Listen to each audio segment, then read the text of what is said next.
So it's my distinct pleasure at this time to bring up the State Superintendent of Public Instruction, Mr. Tom Torlakson.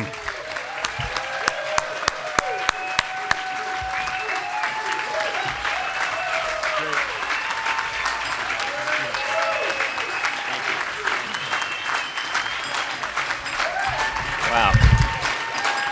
Thank you. Wow. You guys are great.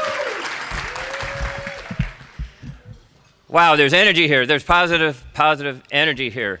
Thank you, Daniel, for that kind introduction, and thank you all, the UTLA team. And I understand you're bringing incredible energy and focus to this weekend of leadership, of training, of being the effective outreach leaders that you are, and sharpening that even more as we face the challenges in front of us. And I just want to say thank you to your leadership for having me here. Thank you to all of you for giving up a weekend to invest in the future of our students and our schools. I do it from the bottom of my heart, and I hear good things are going on. I hear that this is the largest turnout maybe in at least 10 years, maybe ever. This is great. Maybe close to 900 strong, 900 strong together. And that you have this guy that was sort of on fire last night, Alex? Was Alex on fire last night? And I appreciate that passion, and our working relationship's going to be, it already is, extremely close, and it's grow stronger and stronger as we work together. Congratulations to all of you and to Alex for George McKenna. Thank you. A victory. And for Steve Zimmer and for Monica Radcliffe. So you have a string going in the right direction, of victories in the right direction. But I had a chance to meet with George McKenna yesterday and talk more in depth about some of our shared values and visions of where we want to go with Los Angeles schools and across the state of California. So that was a huge win, and thank you, UTLA. You made it happen. So the school year is sort of fresh still, so I like to, as I've visited classrooms around the state, late August and through this month of September, I'm just seeing more hope from parents and teachers. I'm seeing more optimism. I'm sensing the students' excitement as they come back, filled with their own high hopes and their parents' sense of high hopes. And then you combine that with the high expectations you have as the professionals, as their guides. It's truly an incredible start to the year, and it's one of the best years ever in terms of finances coming from the state to support the priorities and goals that you are setting out. I've been on a lot of teams in my life, and the one that I'm most proud to be a part of is the California Educators team, the California Teachers team, and that's all of you being part of the same team. And I refer to you as a dream team because what you are doing day in and day out, valiantly working with our students and the parents and your colleagues and the administration, is you're looking for those students to have them be self-confident, to find their inner strengths and talents, to help them discover who they are and where they want to go in life and where they can apply those talents. So you're helping them aim high, think big, dream big, and that's why I call you the dream team. You're truly the dream team for our California kids. You believe in that, right? We believe in dreams, and we believe in making them come true. You inspire me every day, and we're making progress. And how do we know, beyond the smiles on the faces of those students we greeted as they came back to school, how do we know that we're making progress? Because California is, again, investing in our schools. As teachers, as educators, we know that improving our schools starts with investing. We have to have the resources and money to help you do what you need to do and do it as effectively as you can. And that's how we make classes smaller. That's how we improve academics. That's how we fund the professional development teachers are eager to have. That's how we provide art, music, and drama and bring them back into our schools. Right? We need more art, music, and drama, and connect it all to our kids and their future and the cultures and the history and the peoples that come with that different form of art. And then we're bringing back nurses, counselors, and librarians. Not as fast as we want, but we're bringing them back. We have a chance to bring them back. And so we have a lot of work to do. We have a long way to go. We know that. There are those who are negative thinking and just point out negative statistics. Yes, California rankings have fallen over the course of time, but this is a new era. This is a new era of leadership in UTLA, a new era of leadership in the state. We're working with a governor who believes education is a priority with the State Board of Education. We're working as a team. And so I know with that long way to go, we still have turned a corner. I declared a state of financial emergency 4 years ago to put a spotlight on the terrible cuts that were happening, the bumping and the chaos of having programs dismantled. We had to call it an emergency because that's what it was. And we were facing, if Prop 30 hadn't passed, we were facing devastation, unheralded, unbelievable devastation. But you turn it around. We turn it around. We work, the governor and I, up and down the state, your leaders up and down the state, and we put a positive spotlight on the work you do every day that inspires kids and helps them be successful. And that turned the corner because the public said yes to invest. The public said yes, we do need resources in our schools, and it laid the foundation for this drive and momentum forward. So we stopped the cuts to education. We passed Prop 30. Teamwork, again, allowed us to do that. We began restoring this year the early learning and preschool cuts. So those of you who love early learning and know how important it is, we're headed back in the right direction on that one. And we ended the bubble test. We stopped the double testing. And here I want to thank you. I want to thank you. You remember that bill, Senate Bill 484?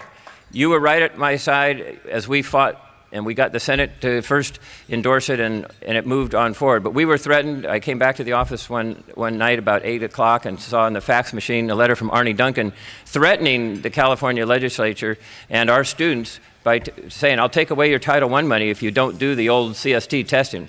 We got to do the double testing. We got to do the bubble testing, then we got to do the new Smarter Balance testing. Well, my staff and I worked that night and had on each senator's desk by the next morning a packet of information of why it made no sense. We shouldn't spend another dime or another minute doing old testing on old standards. So we had a showdown, and we stood our ground together, and they backed off. They blinked and said, okay, you got the waiver. We were going to do it anyway because it was right for kids. Thank you, though, because the strength of UTLA and our state leadership team made it happen. And we've created a new funding system. This is historic. This is not just historic for California, but for the whole United States. We are recognizing the needs of English learners, students in poverty, and foster children, and saying we need a differentially larger investment in those students and their futures to have them reach their potential and have them have the success they deserve to have. And with your help, we also made sure that California was going to maintain new standards, that we had to invest in the training and in the equipment and the curriculum. And I led the charge to get $1.25 billion for in the state budget to help do the professional development, get more bandwidth, get more internet connecting devices. There's a different story in LA than the rest of the state in that regard. But we are so happy to see the money on professional development well spent, and now the money coming to have aligned curriculum to the new standards coming on so that you can have the materials you need to teach our kids for the new standards. We're also expanding, I'll give a couple of quick fun examples of it, but we're also expanding career and technical education, career pathways education, 21st century skills that our students will need to land good jobs.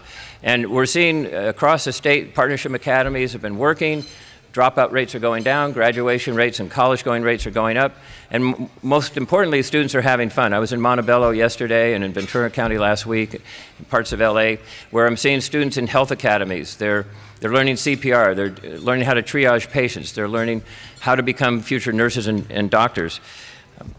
We got $250 million from the state, which I just distributed. About $35 million of that is right here in Los Angeles to create career pathways where students will get internships, mentorships from businesses that are opening their doors and employers to give students those very opportunities. Do you like that? It is really a turnaround effort. And the students are so jazzed about it. The students I've been talking to say, it's like a family when they come to school. If they're in an engineering academy or computer academy or health academy, they feel part of something. They're part of a big team. There's two that you might be interested in. I was at the LA High Tech Consortium kickoff, and we had high school students here in Los Angeles and community college students doing apps, creating their own apps in the teams, and then having them judged for their viability and workability. And one of them was, I volunteered, I got scanned, not scammed, scanned. And what they do is they walk around you with this new equipment and they create you digitized, and then they put it into a computer and they can print with a 3D printer another me or another you. Wouldn't that be cool? Or maybe not. But for me, traveling around the state, it would help to have a few clones out there. But it was amazing to see these kids so engaged. The other one I like is, any of you heard in South Los Angeles, the group called Urban Texting? It's for African American Latino young men, and they work in teams, they develop apps, and they then present them to CEOs, to venture capitalists, to people in the technical fields who will know what's viable. And the one I like the best, I sat in on a 2-hour session here, seeing these students present. It's, if you forget something important, they're creating an app where you can put into your cell phone 5 things that are really important. If you leave the house without those 5 things, there'll be a little alarm go off, and it will tell you which one you left behind. Glasses, keys, you'll probably have those because you're going to drive.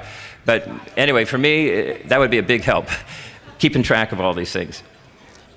It's early, but I believe we're seeing the results of investing in education again. Class sizes are getting smaller, not larger. Our students are really involved and engaged. And you see, again, more students going on to college. College is a big goal. Our graduation rate is now 80%, the highest in the state's history. We've achieved 80%, thank you, working together. English language arts scores in California are going up faster than any other state in the United States. However, there's a saying that no good deed goes unpunished. So whenever you make progress, you also encounter resistance. We've seen it in Washington and right here in California, where so-called reformers want to lay the problems of our education system at your feet, at our feet. They have powerful friends and the support of a misinformed press, but that doesn't make them right. Blaming teachers is no way to improve our schools. Isn't it time to stop the blame game? Isn't it time to stop the negativity? Isn't it time to appeal the Vigard decision and embrace teachers' rights and job protections?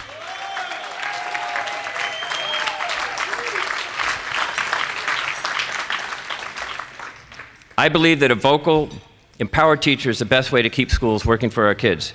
My opponent sees things differently. He doesn't believe in job protections for teachers, and of course, he's never been a teacher, let alone a superintendent. His training and his background is from the business world, the world of Wall Street. It's time to send Wall Street a message.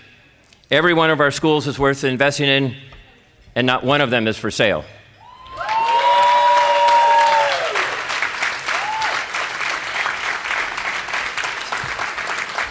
So elections are about choices. Teacher, former Wall Street banker. Because of the students I see in our classrooms every day, I'm inspired. Because of you and your leadership, I am an optimist.